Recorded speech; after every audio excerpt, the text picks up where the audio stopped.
Good. I welcome the motion put forward by the Labour Party. I agree with both the sentiments expressed and the motion and the proposals. I can't emphasise enough how I agree that it is, as the motion says, the first duty of government to provide for the well-being, education and development of children. However, I am at a loss as to why you didn't come to the same conclusions when you were in government not that long ago. Everything you are saying in this motion makes sense. So why, when Labour was in government with Fine Gael and had the ministers who could have implemented many of these proposals, not only you didn't do it, but you did the opposite?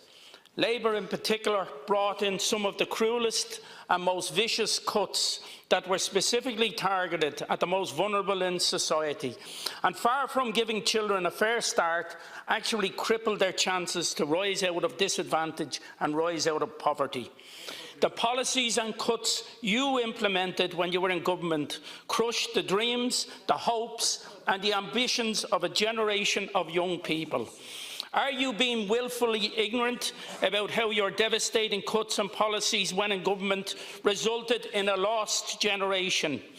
It's all very well to get hot and bothered now that you were in opposition, but you had the chance when you were in government to make a real difference to people's lives and you didn't take it.